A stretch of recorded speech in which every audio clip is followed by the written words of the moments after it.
conversaciones que se hacen necesarias, especialmente en contextos como los que vivimos ahora mismo en República Dominicana, donde vemos un surgimiento de casos, al menos en la prensa, de violaciones grupales a niñas y a jóvenes. Es por eso que realizaremos una serie de charlas con expertas en la materia y en esta ocasión le toca a Ramieri Delgadillo, una comunicadora que nos orientará un poco más sobre cómo abordar en la prensa y en la sociedad este tipo de casos. Mi nombre es Ramieri Delgadillo, yo soy periodista y consultora en comunicación política y estratégica y además me he especializado en perspectiva de género con un interés particular en la cobertura mediática de los casos de violencia basada en género. Trato siempre de tener esa mirada para poder incorporar o aportar a que cambie la realidad que tenemos lamentablemente de cómo se están abordando los casos de violencia en los medios de comunicación, particularmente en la República Dominicana.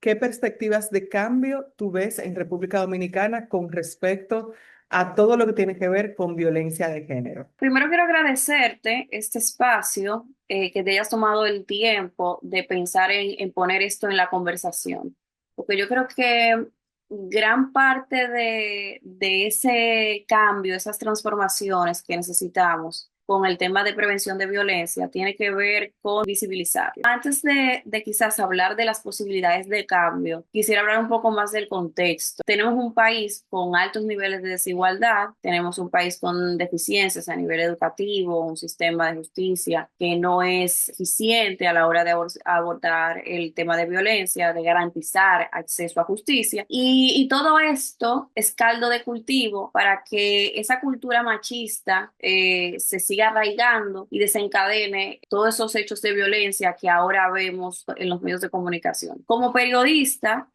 mi tarea es dar esa mirada de cara al panorama que hay en los medios de comunicación. Y para hablar de eso y de las oportunidades de cambio que hay, es ver con qué contamos los periodistas y los medios y qué herramientas tenemos. Si hacemos un análisis de este panorama, y de lo que hay en redacción, de lo que hay en las universidades, es que hay una ausencia de formación en perspectiva de género. Y los periodistas salen de las universidades, de las escuelas de comunicación, sin formación y sin las herramientas necesarias para abordar los casos de violencia. Eso por un lado. Entonces también tenemos directores de medios que tampoco cuentan con protocolos ni ningún tipo de lineamiento para que esos trabajadores y trabajadoras de la prensa que vienen ya con una deficiencia a nivel académico tampoco puedan fortalecerse a nivel de redacción. Y a eso tú le sumas el hecho de que hay muchas personas haciendo un trabajo de comunicación, lo digo entre comillas, porque no ha recibido ningún tipo de formación y ahora con la democratización, las redes sociales, la comunicación es mucho más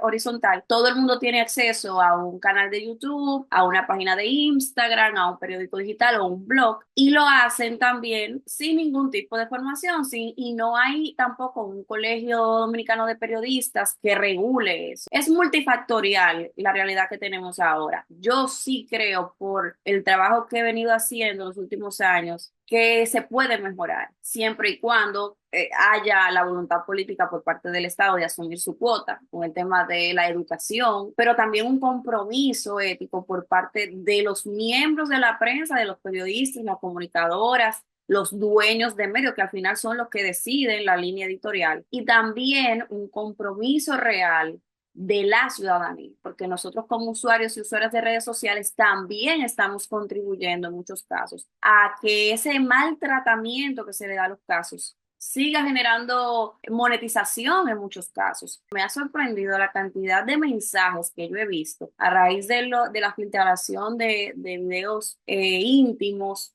de videos que incluso de violación sexual, donde los comentarios son, no he visto el video, ¿quién me lo puede pasar? Y gente dispuesta a pasarle ese video en privado. También hay una responsabilidad colectiva y por parte de la ciudadanía. Ramieri nos habla sobre la guía para la cobertura mediática de casos de violencia de género. Ella fue la autora de este documento que es bastante útil para la cobertura valga la redundancia, de este tipo de casos. También tú comentas ahora, Ramieri, sobre estos casos de violación que se dieron aquí en República Dominicana, al menos que salieron a la luz pública de violación grupal. ¿Qué te dicen a ti este tipo de casos? Mira, hay alguien que me comentaba a raíz de este último caso, se ha vuelto una moda ahora el tema de las violaciones. Yo le digo, no. A quienes hemos estudiado la teoría de la comunicación, hay varias teorías que explican qué pasa con un fenómeno mediático cuando se hace público. Hay veces que se da el tema del recurso de imitación o de replicación, por eso incluso hay países que regulan mucho este tipo de noticias, incluso las que tienen que ver con salud mental, para que no haya ese efecto de imitación. Pero yo creo que en el caso particular de la República Dominicana, la violencia de género y la violencia sexual está muy normalizada. Y hay mucha vergüenza y mucha culpa por parte de las víctimas. Y eso, por mucho tiempo, ha generado que no se vaya a denunciar formalmente. Pero no es que ahora están pasando más, es que ahora tienen una atención mediática mayor a raíz de los últimos casos. Estas violaciones que primero pasó en San Francisco, luego el caso de Santiago y el más reciente en Santo Domingo Este, no son casos aislados.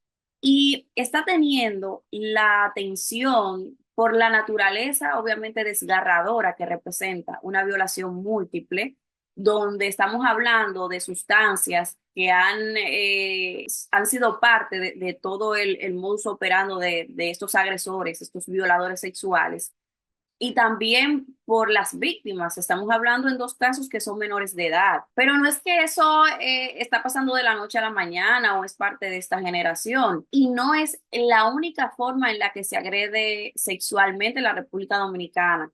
Conozco casos sobre todo de chicas que son abusadas sexualmente cuando han estado en estado de embriaguez, van a una discoteca, incluso por amigos cercanos, gente conocida que aprovecha ese estado y han abusado sexualmente. Y eso se ve como algo normal. O en el caso de las parejas, que se retiran, por ejemplo, el condón sin consentimiento. Entonces, todo esto tiene que ver mucho, creo que desde mi punto de vista, de que haya una formalidad a la hora de acudir a la justicia. Hay un componente nuevo aquí, al menos podríamos decir que es nuevo, y es que se distribuyen los videos de estas violaciones. Y siempre lo digo, cada vez que tengo la oportunidad, o sea, piensa antes de tú divulgar ese video en que si fueras tú o una hija o una sobrina, obviamente estamos hablando de un delito, pero también hemos tenido múltiples casos, no solo en República Dominicana, ahora veo muy normal el tema de la filtración de videos íntimos y comienza el estigma,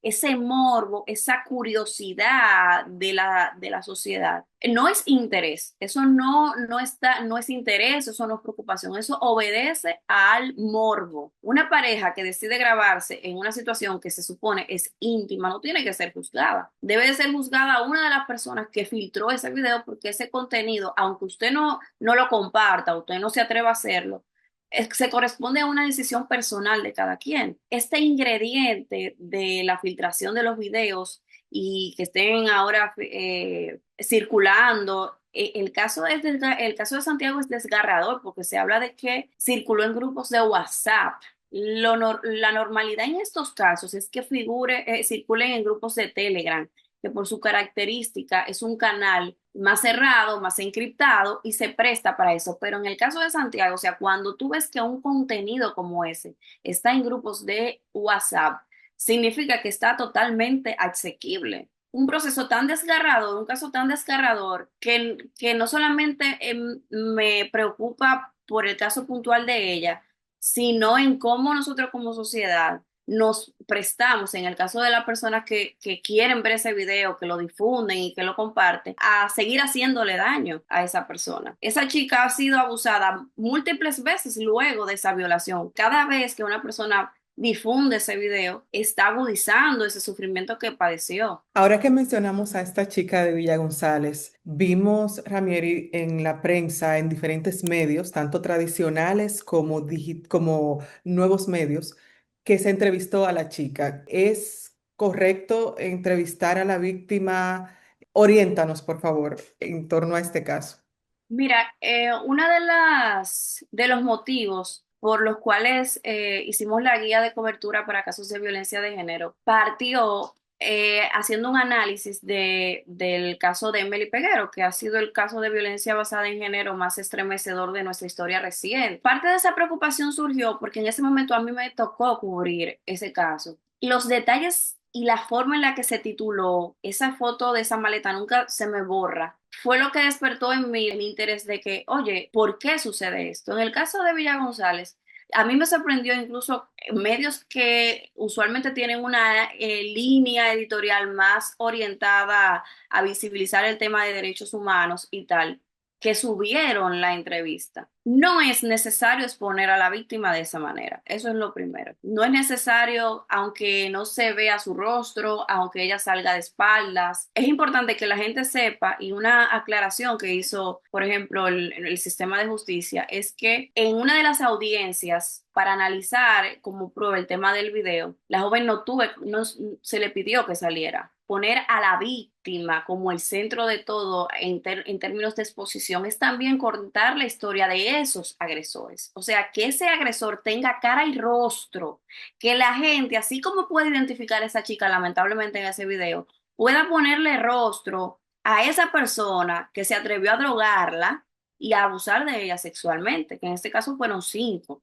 Otra cosa que lo acabo de ver en el reciente caso de Santo Domingo Este es saber a quién le vamos a dar voz y crédito. A mí lamentablemente me tocó ver que uno de los agresores en Villa González, por ejemplo, un youtuber muy famoso, le hizo una entrevista. Me imagino que esa persona pensó, bueno, es un tema que está en la palestra, va a generar engagement y por eso el tema ético es tan importante y la formación es tan importante a la hora de abordar el tema de violencia de género. Otra cosa es no seguir casos aislados. Y yo creo que en ese sentido la prensa ha ido bien orientada. No se trata de un caso aislado, se trata de que pasó en Santiago, de que pasó en San Francisco y en Santo Domingo Este. Entonces tenemos que darle seguimiento a qué es lo que está pasando y darle visibilidad a todas las víctimas que se han atrevido a judicializar el proceso. Algo muy importante es creerle a la víctima. En lo que va de año, en la República Dominicana se han realizado más de 600 denuncias relacionadas a abuso sexual. De esas denuncias, pudiéramos imaginarnos que hay muchos otros casos más. Y de esas denuncias, muchas no llegan al Ministerio Público, a la unidad de género, porque tienen miedo a que no les crean. Pasa mucho cuando las denuncias se hacen en un tiempo que, claro, hay que respetar el debido proceso y hay que dar el beneficio, ¿no? La presunción de inocencia.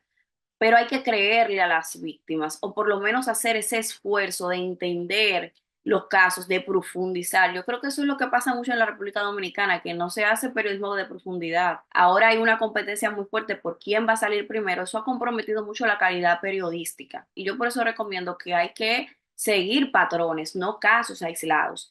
El tema de publicar detalles específicos, el nombre, pudiera ser lógico o obvio, pero pasa. En República Dominicana publican cuando son casos de incesto el nombre del progenitor o progenitora. Entonces ya tú estás O de los comprometiendo familiares. de Sí. de por vida a esa persona. Que en el caso de incesto es un agravante, porque estamos hablando que es la persona que te trajo al mundo o la persona que tiene tu tutoría. Siempre es importante a la hora de abordar estos temas también abarcar historias de éxito de mujeres que han salido a flote o que han recibido una compensación en términos de justicia de estos casos, sobre todo en la República Dominicana, porque hay una extrema desconfianza, que no es fortuita, ¿eh? Hay muchas mujeres que han sido asesinadas a mano de sus parejas y exparejas con una carta de alejamiento en la mano. Pero es importante siempre que los medios lo aborden también desde una perspectiva propositiva de que, oye, aquí está esta mujer que tuvo años y años en un círculo de violencia y decidió romper, al sistema de justicia y hoy en día está libre de esa violencia. Eso es un aspecto importante.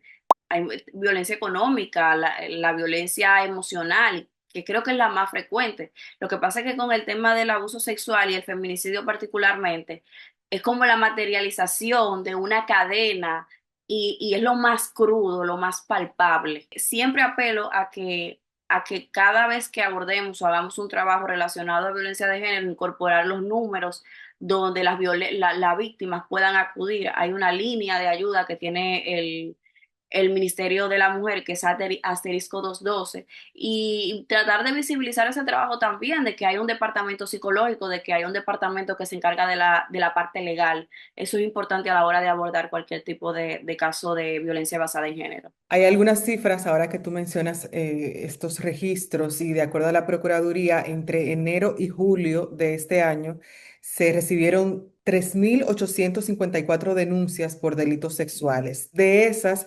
681 corresponden a violaciones. ¿Qué nos dice esto de nuestra sociedad, Ramieri? Nos habla de machismo, nos habla de impunidad, de corrupción. ¿Cómo podríamos leer estas cifras así en frío? Yo creo que es el resultado de una cultura ampliamente machista, violenta, cuyo sistema no ha estado a la altura, que no tenemos un sistema educativo que le enseña a un niño que está en etapa de educación inicial, que es un niño, pero que hay una niña que también merece respeto, que es sujeta de derecho en igual de condiciones. Tú tienes ese niño que sube, avanza, en la casa también le enseña que es el hombre de la casa, a esa niña se le enseña que no puede ponerse una minifalda, que no puede sentarse en la pierna de su papá porque es varón, que no puede andar por el callejón a tal hora porque le puede pasar algo. Esa niña se hace adolescente, ya comienza a cambiar su cuerpo y recibe piropos, como se le dice, que en realidad es acoso y es una de las novedades del Código Penal que ahora está tipificado. Crece pensando que esa es la normalidad y que no hay una sociedad distinta a esa, no puede haber otra forma de vivir que no sea coexistir con el acoso callejero, con el acoso laboral, con la violencia, con el machismo, con una pareja que siente que es dueño de ella, pero al final es la materialización de un sistema educativo deficiente que no ha estado a la altura y una falta de educación sexual integral que lamentablemente al día de hoy no ha sido tomada con seriedad por parte, no de esto, de ningún gobierno, con el agravante de sectores conservadores como la Iglesia Católica y la Iglesia Protestante, que cada vez que se hace un intento, porque hay que reconocer que se han hecho intentos de que eso cambie, pues lo boicotean, esa es la palabra, por un tema estrechamente ligado a una cultura conservadora, de la boca para afuera. Estamos hablando de una sociedad donde más de la mitad son jefas de hogar y son solteras, o sea que hay una falta de responsabilidad a la hora de quienes procrean esos hijos, esos hombres procreadores. Tenemos una sociedad que normaliza la infidelidad cuando se trata del hombre y las mujeres tenemos que aguantar. Entonces, era como quitarle los zapatos a mi papá, que todo estuviera a punto en blanco en la casa. Ese era como el rol. Y mucho de lo que estamos viendo ahora se ha roto un poco porque ha venido una nueva generación, y lo digo por mi caso, que se ha formado, ha ido a la universidad, no necesariamente ha tenido que formar una familia, porque antes era, si acaso, una primaria. Si vamos a las comunidades rurales, eso no existía. Era tú en la adolescencia casarte, tener hijos y ya ese era tu proyecto de vida. Pero ahora el avance que hemos tenido, ya tenemos mujeres que van, se forman, que no necesariamente ven eso como un modelo de vida y eso también, las mujeres hemos avanzado en ese sentido, pero los hombres se han quedado rezagados en el sentido de entender ese cambio y esa ruptura generacional. Los hombres se han quedado en que son los proveedores, son los que mandan frente a una mujer que ha avanzado, que ha ido a la universidad. La mayor cantidad de personas egresadas en en la UAS son mujeres. Las matrículas de honor son mujeres. Y yo lo veo con mucha preocupación porque no veo la suficiente voluntad política para que eso cambie. Eso, al contrario, veo mucho retroceso, cosas que quizás habíamos alcanzado y que en los últimos años hemos Hemos dado retrocedido. para atrás. Exacto, creo que ha sido un retroceso total y sobre todo afecta a las mujeres, porque en un sistema machista, las mujeres lamentablemente, y no es ganas de victimizarnos, llevamos la peor cara. La pobreza en República Dominicana tiene cara de mujer. Tú vas al banco y el interés que te pone el banco es mayor a la que un hombre, aunque ya la superintendencia ha dicho y los informes del Ministerio de Economía dicen que las mujeres somos más buenas pagas. Y recientemente hizo un reportaje con testimonios reales de mujeres que me lo decían, mira, a mí no me dieron un préstamo hipotecario porque yo soy divorciada. Otro caso de una chica que fue a rentar a un condominio y no le querían rentar porque era soltera. Y tuvo que hacer un papel de concubinato con un amigo, que no es que lo estemos justificando, el que estemos validando esa acción, pero para que le pudieran rentar en el condominio, que ella realmente lo hizo por un tema de que estaba cerca de su trabajo y se ahorraba el tema del congestionamiento del tráfico. ¿Cómo tú explicas que eso sea una traba, una cultura conservadora? Pareciera que seguimos en la edad de piedra. A veces yo escucho legisladores y legisladoras y a mí me aterra. Dicen, wow, esas son las personas que deciden el futuro tuyo y mío. Y están en esa silla, están en ese curul y a ella le toca decidir por tanta gente con ese pensamiento. Es triste realmente. Lo mismo pasa con el tema de los derechos sexuales y reproductivos. Ahí yo estoy segura, y lo digo con mucha seguridad y muy responsablemente, que ellos aprobaron un código penal que no están dispuestos a cumplir porque tienen las facilidades. Posiblemente una hija sea violada y no van a permitir que si queda embarazada tenga ese hijo, porque tienen herramientas y recursos para hacerlo fuera del territorio de la República Dominicana. Y genera mucha pena que esa sea la clase política de la República Dominicana. eh, y esa es la que tenemos y esa es la que decide por los hombres y las mujeres. Ese código penal tiene temas muchísimo peores que ahora como sociedad todavía no hemos dimensionado el daño que eso va a causar. Y no solamente a nivel de derecho, el tema de la eficiencia, de la impunidad, de la corrupción. Hablaba con un amigo y me dio tanta pena porque me dijo, mira, Rami, a mí no se me quitan las náuseas porque este último mes, cada vez que hablo con una persona, con una amiga, es o está pasando por un tema de violencia o incluso abuso sexual, todo lo que veo en la prensa me ha hecho incluso reconsiderar qué va a pasar con este país. Y hay mucha gente que ha decidido irse por eso, porque entiende que no es un país vivible.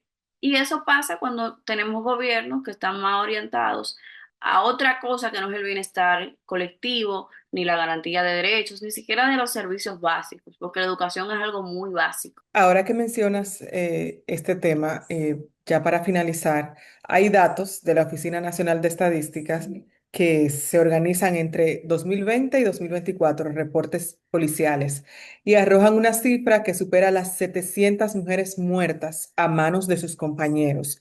Hay que pensar que hay un subregistro, porque en estos temas hay siempre un subregistro, pero al mismo tiempo tenemos este dato y al mismo tiempo tenemos al Ministerio de Interior y Policía que junto a otras entidades dice que trabaja para prevenir los feminicidios.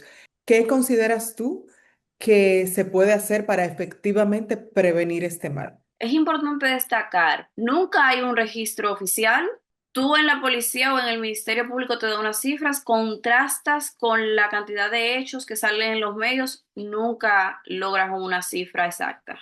Siempre, y ahí eso dice mucho de la falta de, por ejemplo, de un observatorio que realmente o que se tome en serio, desde ya sea desde la policía o del Ministerio de la Mujer, a dar cobertura de estos casos. Hay la necesidad, por ejemplo, de líneas de investigación en el caso de violencia de género.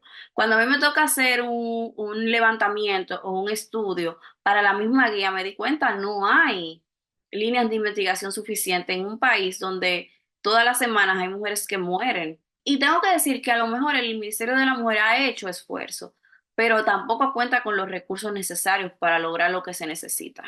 Yo esperaría, o sea, sueño en que también el abordaje que se le dé al servicio que, por ejemplo, se da desde el Ministerio de la Mujer en las casas de acogida sea más orientado a o enfocado en el agresor, porque al final sí hay una casa de acogida, pero esa mujer pierde su vida encerrada. Una especie de cárcel, aunque suene mal, Una cárcel, al pero es final la el cárcel. agresor queda en la calle haciendo su vida normal y la mujer es que tiene que cohibirse, dejar su trabajo, dejar su casa, dejarlo todo. Entonces creo que ojalá la justicia esté más orientado, el abordaje esté más orientado en garantizar justicia contra ese agresor que aislar a una víctima. Hace falta mucha información, que la gente entienda que que el círculo de la violencia no es un capricho, que nadie que está en medio de una situación como esa lo hace por gusto.